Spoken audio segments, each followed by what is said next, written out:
Today I am going to listen a story about the mystery of the tapping wall. Once upon a time, in a quaint little house on Elm Street, there lived an 8-year-old boy named Peter.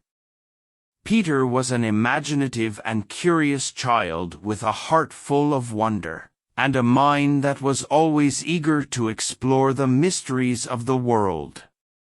But there was one mystery that had been bothering him for as long as he could remember: the mysterious tapping sound that came from inside his bedroom wall.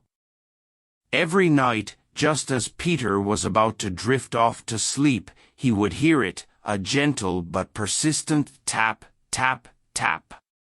It was as if someone or something was trying to communicate with him from within the wall. At first, Peter thought it might be a squirrel or a bird, but as the days turned into weeks, he became convinced that it was something much more unusual. Peter's parents, Mr. and Mrs. Evans, dismissed his concerns as mere childhood imagination. They assured him that there was nothing in the wall, and the tapping was just a figment of his vivid imagination. "It's just the house settling," they'd say, and they would ruffle his hair and tuck him in for the night. But Peter couldn't let go of the idea that something was amiss. The tapping persisted, growing louder and more frequent as the days passed. Peter would sit by his bedroom wall, pressing his ear against it and trying to decipher the message that the taps seemed to be conveying. It was like a secret code, and he was determined to crack it. One sunny Saturday afternoon, while his parents were busy in the garden, Peter decided to take matters into his own hands. Armed with a toy hammer and a flashlight, he approached the wall determined to uncover the source of the mysterious tapping.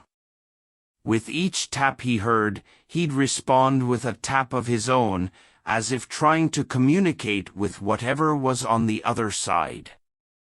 His efforts, however, yielded no results. Peter was baffled.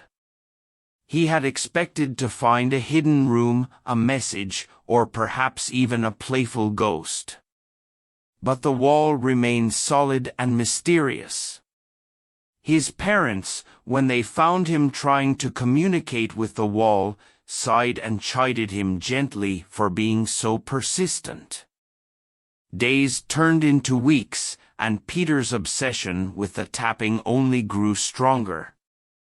He had stopped talking to his parents about it, fearing they'd think he was losing his mind. Instead, he decided to investigate on his own.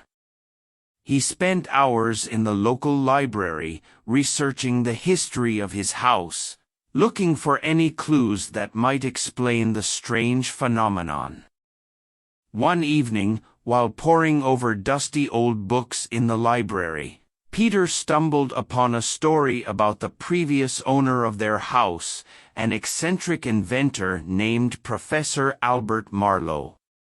The story said that the professor had built many secret rooms and hidden compartments in the house to conduct his experiments in private. Excitement surged through Peter. Could it be that the tapping was somehow related to one of Professor Marlowe's experiments? He hurriedly borrowed the books, eager to learn more about the house's history. As Peter delved deeper into his research, he discovered that Professor Marlowe had been a renowned scientist who had mysteriously disappeared one night, leaving behind a legacy of unfinished experiments and unexplained inventions. The more he read, the more he became convinced that the tapping was connected to the professor's work. One night, when the tapping seemed more insistent than ever, Peter decided to explore his findings further. Armed with newfound knowledge about the house's secrets, He borrowed a set of tools from his father's workshop and began to carefully inspect the walls. He was determined to find the hidden room or compartment that held the answers to the tapping. Hours turned into days, and Peter was growing tired and frustrated. He had made numerous holes in his bedroom wall, but the source of the tapping remained elusive. His room was now a mess of plaster and wood, and Peter felt a pang of guilt for destroying the house. Just as he was about to give up, Peter's hammer struck something hard, and a piece of the wall fell away to reveal a small, hidden chamber. Inside, there was a collection of dusty old journals, notebooks, and peculiar-looking contraptions. Peter's heart raced with excitement as he realized he had discovered one of Professor Marlowe's secret laboratories. As he explored the chamber, he found a notebook that seemed to contain the professor's notes on his final experiment. It described a device designed to communicate with the afterlife, and the tapping was an integral part of it. Peter's hands trembled as he read about the professor's obsession with reaching out to the other side, and how he believed the tapping was the only way to establish a connection. Peter's mind raced with the implications of this discovery. Could the tapping be a message from the other side? Was it possible that Professor Marlowe's spirit was trying to reach out to him? The mysteries of the tapping wall were unraveling before his eyes. Late one night, as Peter sat in his room, he decided to respond to the tapping just as he had with his toy hammer.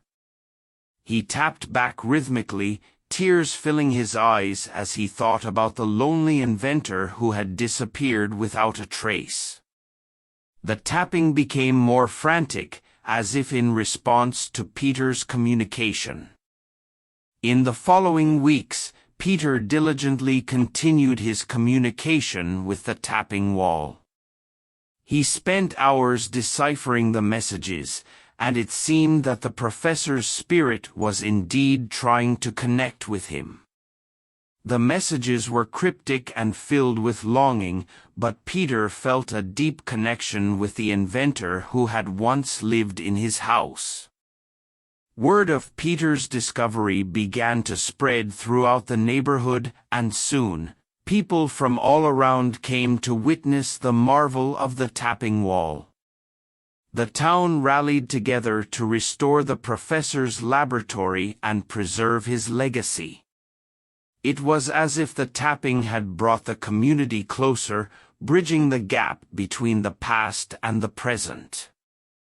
As time went on, the tapping became less frequent, and the messages from Professor Marlowe grew fainter. Peter and the town had done their best to honor the inventor's memory, and it seemed that the professor's spirit had finally found peace. In the end, Peter realized that the tapping wall was not a source of fear but a connection to the past, a reminder that even the most enigmatic mysteries could be solved with determination and curiosity. The tapping had brought his family and his community closer, and he had made a friend in the unlikeliest of places, the other side of his bedroom wall. And so, the mystery of the tapping wall became a beloved tale in the town of Elm Street, passed down from one generation to the next, a story of a curious boy, a brilliant inventor, and the enduring power of connection and discovery. Hope you liked the story. Hit the like button and share with your friends. Don't forget to subscribe the channel and turn on the notification. Thank you.